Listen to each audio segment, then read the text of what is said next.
va ser la federació, ens va demanar perquè la banda d'Igualada, que estàvem jugant sempre, el grup 12, perdó, estava molt complet i nosaltres per distància, la banda del Bages també ens anava bé i ens van demanar si ho acceptaven. I vam dir que sí, amb la condició de que si un dia nosaltres volíem tornar al grup de la banda de la noia, que ens hi deixessin tornar, i ens van dir que sí, i per això ho vam acceptar. I, esclar, no en coneixíem cap nosaltres personalment. L'avantatge és que ens ha vingut l'entrenador nou que tenim aquest any, que estava entrenant el Joanenc, que ja els coneixia quasi bé tots, aquests equips els coneixia tots ell, i sabem més o menys com juguen per part d'ell. Però bueno, en principi bé, anem a mitja taula, hem tingut mala sort un parell de partits, que si un parell de partits una miqueta de sort estaríem a dalt lluitant pels primers llocs. No, ja estava previst, l'entrenador ja el teníem previst que el tindríem aquí aquesta temporada, i llavors quan ja el teníem ens vam demanar el canvi de grup. Home, nosaltres, a part dels jugadors i la Junta, ens agradaria molt poder pujar de categoria. Seria un cost molt elevat, que la veritat és que se'ns pujaria el pressupost molt. Però esclar, ens agradaria poder jugar a una categoria més alta de la que estem ara, en aquests moments. El poble seria molt important. No molt, perquè esclar, l'Òdena té Igualada al costat d'Òdena, pot agafar molts jugadors que vol. Aquí estem una miqueta més limitats amb això, perquè per fer 20 de gent de fora és molt quilometratge que tenen i costa més que vinguin. Vull dir, ara actualment tenim quasi bé tota la plantilla del poble, tenim un parell de fora. Un conjunt de Manresa i això, però en principi nosaltres fem una plantilla local, gent que han sortit de la casa. Com que de moment estem sanejats, costa tirar endavant perquè aquests clubs petits tots ens costa, però bé, vull dir, socis aquest any també hem muntat una miqueta de socis, perquè han muntat aquí uns veterans que van entrenant i els que juguen fan socis. Llavors és el que ens ha ajudat a augmentar una miqueta la societat. Però bueno, de moment ens anem defensant. Sí, tenim un equip, no sé, bastant compensat, pel meu pensar, un equip compensat que podem lluitar per moltes coses.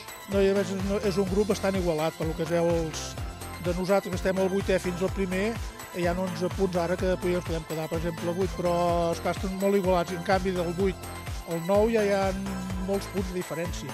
I és un equip, els primers equips són molt igualats tots.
Sí, jo crec que la primera part hem sigut... El partit està molt equilibrat. Jo crec que plantejàvem un partit en què sabíem que hi hauria moltes transicions. Ell era un equip que treballa bé en aquest aspecte, que es tenen jugadors a dalt que són els màxims jugadors d'aquesta categoria. Sabíem que seria complicat, jo crec que hem controlat bé i que ells no han tingut quasi bé. Han tingut molt poques ocasions i fins i tot nosaltres ens haguéssim pogut avançar els primers minuts. Crec que hem fet 20 primers minuts molt seriosos i crec que hem estat per davant. Després el partit s'ha equilibrat, hi ha hagut una mica més de duresa i s'ha començat a equilibrar. Però crec que la primera part està molt bona i després sí, el gol al final ens castiga. Però bueno, crec que l'equip estava bé i la segona part hem jugat una mica més, hem sortit com nosaltres juguem normalment i crec que aquella indecisió del porter que ens van al 0-2 i després amb el gol a pilota parada, jo crec que ells a les àrees han estat molt bé i que això ha condicionat molt el partit. Nosaltres jo crec que no hem estat tan inferiors, ni molt menys, i crec que l'equip al final ha sigut lluitant, ha tingut les nostres ocasions, sabíem que el partit ja era molt complicat, però sí que hem intentat treballar, l'equip té caràcter, l'equip sempre competeix, això és una cosa que m'agrada molt i que puc estar molt orgullós i els vull felicitar des d'aquí, que amb 3-0 han estat superbé, no han perdut mai la cara al partit i fins i tot hem tret el futbol que nosaltres sabem fer i que, doncs mira, la pilota no ha pogut entrar, però podem marxar contents per com hem treballat avui. Sí, al final el futbol té aquestes coses, que amb els detalls et marquen i al final nosaltres, al principi, que potser és quan hem estat millor, al final no hem pogut marcar i després ells quan s'han adelantat i al final de la primera part potser a nosaltres ens ha faltat una mica d'aquest domini de les àrees que dèiem per intentar empatar i fins i tot endurçar el partit perquè nosaltres no estàvem pitjors que ells. Aviam, som un equip que acaba de pujar i que també ens hem d'adaptar al ritme un altre cop de la competició. Sí que venim que era un equip que ha estat anys a tercera i que volem tornar a estabilitzar-nos, que l'equip sigui un equip fixe a tercera i bueno, jo crec que en aquestes estem. Sí que ens va costar al principi, crec que vam tenir una mala dinàmica, de cara a porteria no acabàvem de trobar els gols i al principi ens va faltar potser matar partits o fins i tot acabar de combinar les ocasions que s'hi creàvem i amb això estàvem contents. Jo crec que l'equip sempre ha competit molt bé, aquestes 13 jornades crec que no li puc posar cap però i ara estàvem en una bona dinàmica, dues victòries consecutives, volíem la tercera, però sobretot nosaltres el que volem és tenim els peus a terra, sabem que l'objectiu és aquesta temporada salvar-nos, crec que estem en el bon camí, sobretot perquè l'equip treballa molt bé i perquè ja ho has vist, perquè no li perd la cara als partits i això a tercera és molt important, més l'equip entrena bé i amb això estem molt contents i segur que a la llarga no patirem, o aquest és l'objectiu, de no patir. Sí, nosaltres una mica ja hem fet molts partits, o ens han passat molts partits això, no sé si és voler o no sense voler, però a la primera part ens costa una mica més agafar el ritme i a les segones comencem molt forts, el dia de Camparellada, el dia de Moià, no sé si és perquè sortim a mitja part molt bé o perquè realment l'altre equip surt una mica més atontat, però ja ens ha passat molts partits i la qüestió després d'això és que tornem a tenir moments baixos. Després del primer quart d'hora i 20 minuts tornem a baixar i molts partits se'ns han complicat perquè aquests 20 al 35 de la segona se'ns han complicat el partit. I ara cada vegada intentem que ens facin menys gols i després d'aquests minuts bons intentem fer un canvi de sistema, anar a apretar dalt, no anar endarrere, que és una mica el problema que teníem, i ens feien gols i nosaltres notàvem que si anàvem endarrere patíem molt. Llavors hem dit, no, 2, 3 gols, el que sigui, anem endavant. I em sembla que funciona, de moment funciona. Nosaltres l'objectiu és estar dalt de tot. Jo penso que és un equip que és molt bon equip, el nostre equip. Penso que té molt bons jugadors, que potser sí que, és un equip on costa molt fitxar, per tant les peces que no tens no les tens, no pots anar a buscar enlloc, és complicat de fitxar, però jo estic supercontent. Llavors l'objectiu és estar dalt, òbviament, si estic en un club així és per estar dalt. I llavors jo penso que l'equip pateix una mica de que veu els de davant molt lluny, però és que no estem lluny, al contrari, estem molt enganxats tots. Jo a nivell de la temporada el veig poder més igualat que els altres anys. Nosaltres hem perdut 7 punts o 6 punts contra els últims i en canvi contra els de dalt, Vilacols vam guanyar, Sant Pere no vam guanyar, vull dir que és una lliga que és molt igualada. Sí, això penso que m'afavoreix, a mi personalment m'afavoreix i a l'equip també, perquè l'equip ve d'un grup que potser, pel que m'han explicat ells, és un grup molt més separat a nivell. Els de dalt són molt bons, els de baix poder són més fluixos i llavors un equip pot estar a dalt, a baix o a midat, però és molt més marcat. Aquí en canvi és molt diferent, llavors jo quan em van plantejar el canvi de grup, òbviament a mi em va anar molt bé, perquè jo conec molts equips, no tots, però molts sí.